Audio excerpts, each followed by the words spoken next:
I am so happy to have both Stephen Hagan and Ethan Forman from the Gloucester Times. Stephen is the new reporter covering Rockport, Essex, and Manchester, and Ethan, of course, covers Gloucester. Stephen, you have a couple of articles coming up, I think. Right. I talked to Greg Fetterspiel, the town administrator in Manchester, and he basically outlined the status of the town for me. Much of the information had previously been done in the town report. The town's AAA bond rating is a good thing. Their liabilities are in good shape. But he did indicate that, there are issues with the school department, and in particular Essex Elementary School, which I tried to tempt him to say whether or not this would lead up to a debt exclusion or some kind of possible Prop 2.5 override. He wouldn't say that, but he did say it might happen within 5 years. But it would probably not be considered at the next annual town meeting in the spring. But in addition to the schools, the DPW in Manchester is an aging building. He said that needs to be replaced. The town's sewage water treatment plant in trouble, needs work, needs attention. But Manchester does not stand alone in these issues. These problems are faced by all the municipalities in Cape Ann and beyond. But it was really good just to talk to him, because he's number one, he was very open and clear and very giving with his information. So that's what I'm trying to do. I'm trying to establish ties with these people that I'll be covering. So I'd like to make that a more regular thing. Yeah. Also, along those lines, I'm doing a story today in Rockport. There are two town boards, Planning Board and Housing Commission, that have openings on their boards. So the town is actively seeking someone to fill those spaces. December 12th is the date they are slated to be, I think they're to be interviewed by the Board of Selectmen and seated on the boards. Great. Well, that's really good to know about Rockport. Thanks for that. Ethan, what do you have going on in Gloucester? What isn't going on in Gloucester? I know. Well, I mean, the big story of the week is the closing of Ryan Wood's Distillery, right? Yeah, Ryan Wood Distillery. Yeah, I think that caught a lot of people off guard in the drink and the spirits world. They decided to retire. Bob and Kathy Ryan. Mm-hmm. They started this with a gentleman named David Woods, an attorney from Manchester. That was their nephew. David Wood was their nephew, and I was told they were just sitting around and they said, "Hey, let's open up our own whiskey distillery." Their family has a connection to, I think it has a connection to an establishment in Manchester, I believe, and they did it. And they did it at a time when it's not really easy. It's still not really easy to do a craft distillery. The laws and rules basically favor breweries. So they were helped by Senator Bruce Tarr, and former state rep Tony Verga, and Margaret Ferrante, the present state rep now, and the mayor's former state rep Brad Hill helped out, and they got their license. They got off the ground, and then they suffered a tragedy about 2014. David Wood passed away just suddenly at age 44 with 3 young kids. And it was a tragedy, but they kept on. The Ryans kept on, got a following. And one of the interesting things about this distillery is it wasn't just a distillery. It was a tourist destination. So they put their rack cards at the local inns, and you could go spend an hour there, get a tour. Kathy Ryan estimates one year she did 2,800 people on these tours in a year. So they have a beautiful still at their place, 15 Great Republic Drive. And it's a shame they've sold off all their barrels, but they need to retire. Bob Ryan was telling me that his joints are not, knees are not what they were. So they're running their retail operation goes through the 12th of December. Okay. So you pick up a bottle, it'll probably it's priceless now. So you said they were in business for 16 years, right? That is correct. Yes.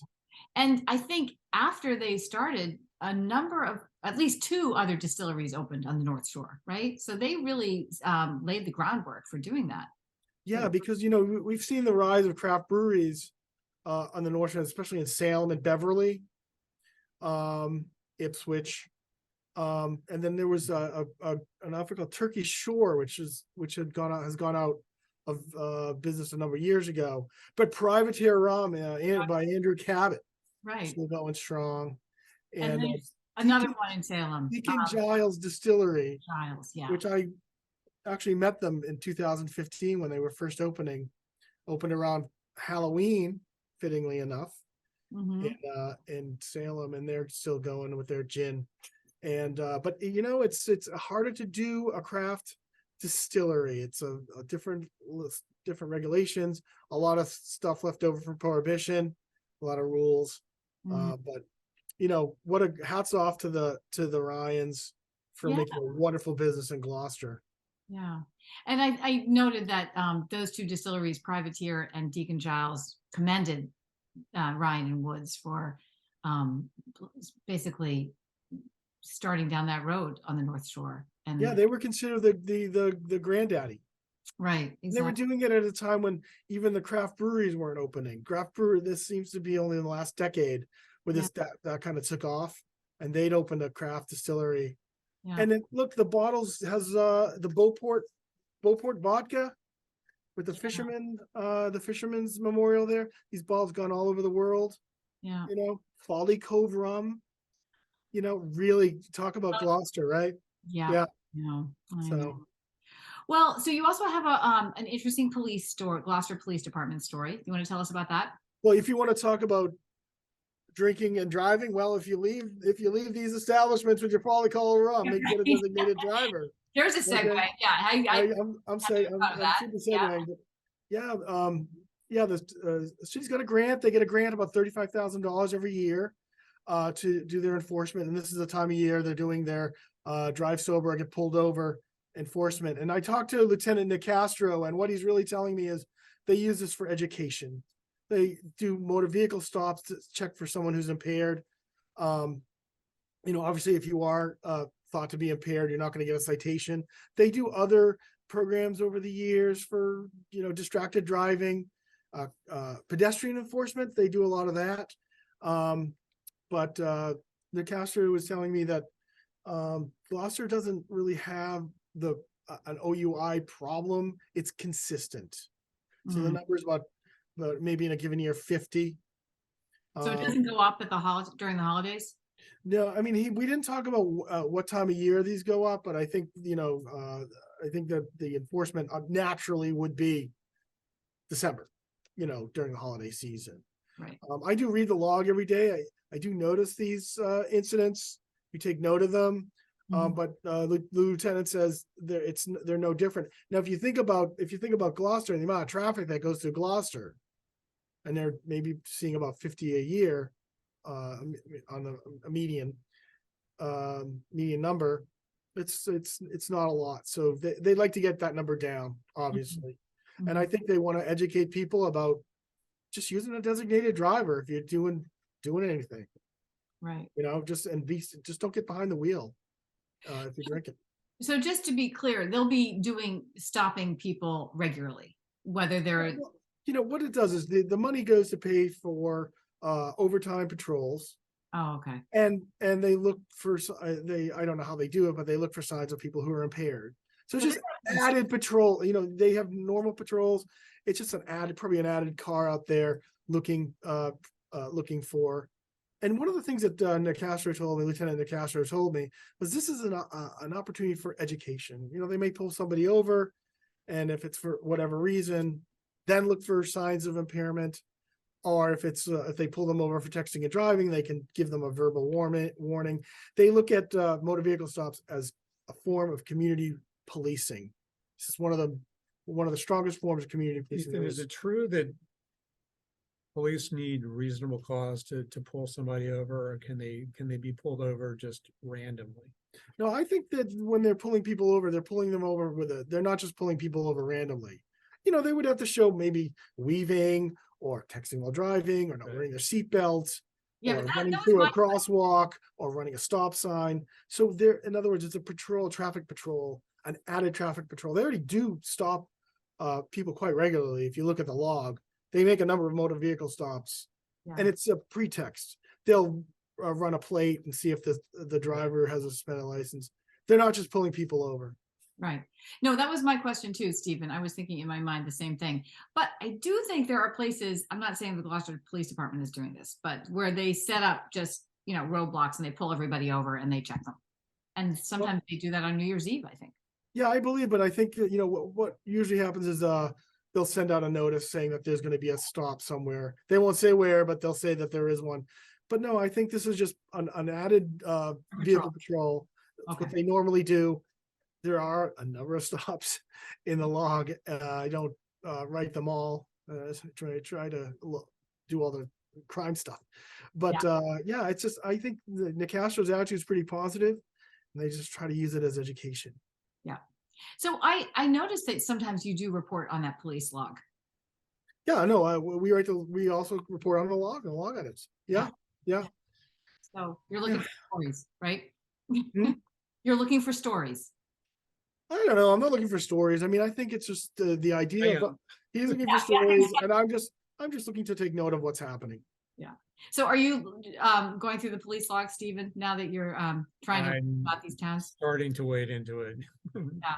I mean, it's I mean, there's a bevy of things in there that I really need to get on top of. So as ASAP, I'll be more finally attuned to the police log coverage. Yeah. So do you want to, police logs? I'm sorry.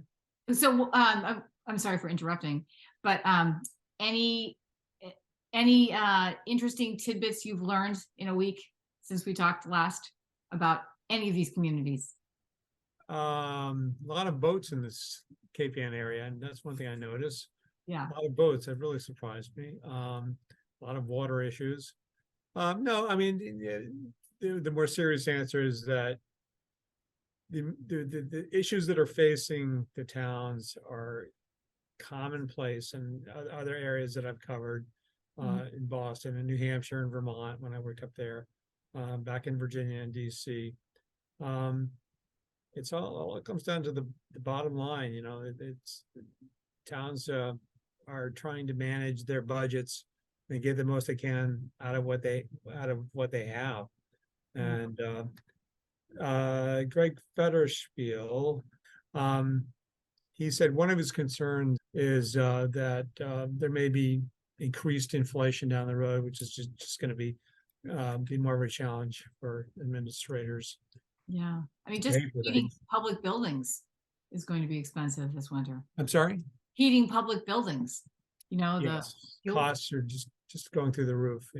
Yeah, right. No. I'm no economist, but I know it's more expensive now than it was last year at this point. Well, I look forward to talking to both of you next week and learning more about what's happening in and around Cape Ann. Thank you, Heather. Thanks, Heather. Happy holidays. Same to you guys. Bye. Bye. Interested in a sponsorship? Email sponsor@1623studios.org to learn more.